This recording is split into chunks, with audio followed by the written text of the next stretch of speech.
Pirates never made anyone walk the plank. Not once. Not a single documented case from the entire golden age of piracy. Everything you think you know about pirates, Eyepatch, the R, the treasure map with the X, almost none of it is real. And some of the actual truth is so much stranger than the myths that it's almost hard to believe. So here's what we're doing today. I'm going to walk you through 7 of the biggest pirate myths, explain exactly where they came from, because that part is almost more interesting than the myths themselves, and then show you the real history behind them. By the end of this video, you'll never watch a pirate movie the same way again. Let's start with the biggest myth of them all. Walking the plank. A blindfolded prisoner with a sword at his back, forced to take one last step into the ocean. It's a scene that's appeared in countless pirate movies, but it doesn't appear in actual pirate trial records, sailors' journals, or first-hand accounts from the 1600s and early 1700s. So where did the idea come from? A novel published in 1837 called The Pirate's Own Book. One author wanted a dramatic scene, and nearly 200 years later, it's the very first thing most people picture when they hear the word pirate. But here's a better question. What did pirates actually do with prisoners? Most of the time, they simply took the ship, stole the cargo, and let the crew go. Sometimes they even recruited them. Killing everyone wasn't good for business. Survivors spread stories, and those stories made future victims surrender without a fight. Fear was one of the pirates' greatest weapons. Now let's talk about buried treasure, maps with giant X's, hidden chests filled with gold, pirates returning years later to dig up their fortune. In reality, there's only one pirate strongly associated with burying treasure, Captain William Kidd, and even his treasure was recovered shortly after his arrest. The reason is simple. Most pirate loot wasn't piles of gold coins. It was cargo, sugar, cloth, medicine, tools, spices, and food, things that were meant to be sold as quickly as possible. Even when pirates received cash, they usually spent it almost immediately on alcohol, gambling, repairs, and the port towns that happily took every coin they had. That leads to another myth people rarely question. The average pirate career lasted only about 2 years, not because pirates retired wealthy, Because they were killed in battle, died from disease, or ended up on the gallows. Piracy wasn't a path to early retirement. It was a dangerous gamble that most men didn't survive. Then there's the classic image of pirates with peg legs and hook hands. Movies make it seem like every pirate was missing a limb. The reality was much harsher. You are more likely to see someone missing a finger, an eye, or walking with a permanent limp. Full amputations were relatively rare because surgery in the early 18th century was incredibly dangerous.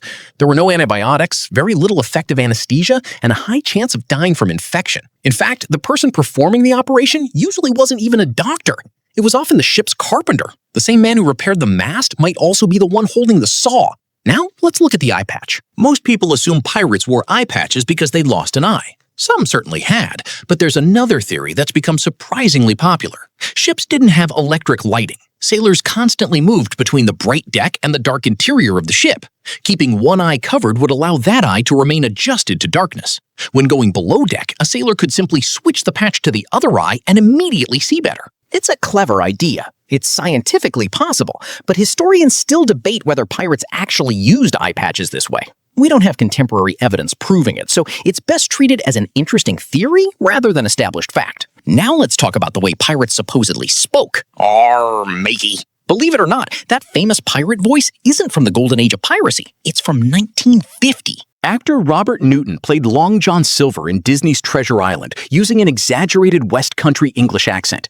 Audiences loved it, and over time, his performance became the pirate voice we all recognize today. In fact, International Talk Like a Pirate Day exists largely because of that one performance. Now here's where the story becomes much more interesting. We often imagine pirates as rebellious adventurers chasing freedom across the seas, but many of them weren't romantic outlaws at all. They were former sailors who had served in navies or merchant fleets. They'd been underpaid, beaten by officers, forced to work under terrible conditions, and sometimes abandoned without wages. For many of these men, piracy wasn't their dream. It was one of the few alternatives left. Ironically, pirate ships were often more democratic than the naval vessels these men had escaped. Many crews voted for their captains. They could remove those captains if they lost confidence in them. Some pirate articles even included compensation for sailors who lost limbs during battle. That doesn't make pirates heroes. They were still criminals who robbed ships and often used violence, but it does explain why so many sailors were willing to join them. Now let's look at one of the most recognizable pirate symbols, the Jolly Roger. Most people imagine there was one universal pirate flag. There wasn't. Different pirate captains used completely different designs. Some featured skeletons holding hourglasses. Others showed bleeding hearts, spears, swords, or full skeletons. The flag wasn't simply decoration. It was psychological warfare. A black flag usually meant surrender peacefully and you might be spared. A red flag meant no mercy. Some pirates even changed from one flag to another during a chase to terrify their victims into surrendering before a fight became necessary. Finally, let's leave the Caribbean, because pirates certainly did. The Caribbean was an important center of piracy, but it wasn't the only one. Some of the richest prizes sailed through the Indian Ocean, carrying silk, spices, silver, and luxury goods worth enormous fortunes. One of history's most successful pirate raids was carried out there by Henry Every, who captured one of the richest ships ever taken by pirates. Yet today, Henry Every is far less famous than Blackbeard, and that's another myth worth mentioning. Blackbeard became legendary largely because of his appearance and reputation. He deliberately looked terrifying so that enemy crews would surrender without resistance. In many cases, his reputation won battles before they even started. So let's recap. Pirates didn't routinely make people walk the plank. They almost never buried treasure. Peg legs and hook hands were far less common than movies suggest. The eyepatch theory is fascinating, but still unproven. The famous pirate accent comes from a 1950 Disney film. The Jolly Roger wasn't one universal flag. And piracy itself was often driven by desperate sailors looking for a better life than the one they'd left behind. The real history is messier, darker, and far more interesting than the legends. Hollywood didn't invent pirates, it reinvented them. And once you strip away the myths, what remains is an incredible story of survival, violence, desperation, and life at sea. But were all of the myths false? Or were there a few true ones hiding in the mix? Turns out, a few of them actually hold up. Pirate ships, for instance, really did have onboard entertainment. Fresh water was scarce, rum wasn't, and a crew of drunk men stuck on a boat for months needed something to do. Many pirate ships carried full-time musicians, and some even staged theater performances. On the ship Wida, the crew once performed a mock pirate trial as entertainment. A group of drunk crew members stumbled in mid-performance, believed it was real, and chaos broke out. Weapons were drawn, the actor playing the guilty pirate had his leg broken, the playwright lost an arm, and someone in the audience was killed. Marooning was real too. If a pirate became too dangerous or unpopular with the rest of the crew could vote to strand him on a deserted stretch of land. Captains sometimes left the marooned sailor a pistol with a single shot in case he wanted to end things quickly rather than starve. Not everyone accepted that fate quietly.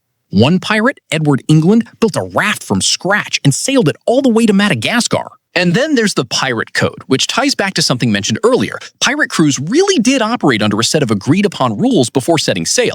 Black Bart's crew required musicians to rest on Sundays, Captain Lowe promised a new pistol to whoever spotted an enemy ship first, and the most famous code of all, used by a group of pirates known as the Brethren of the Coast, ran on one simple principle. No prey, no pay. If the crew didn't take a prize, nobody got paid, not even the captain. So the pirates with skull flags and no fixed address were, in some ways, running a fairer system than most sailors had back on land. If you found these myths surprising, wait until you discover what pirate punishment really looked like. No walking the plank, but some of the documented punishments were honestly much worse. Click on the worst punishments in pirate history, and I'll see you there.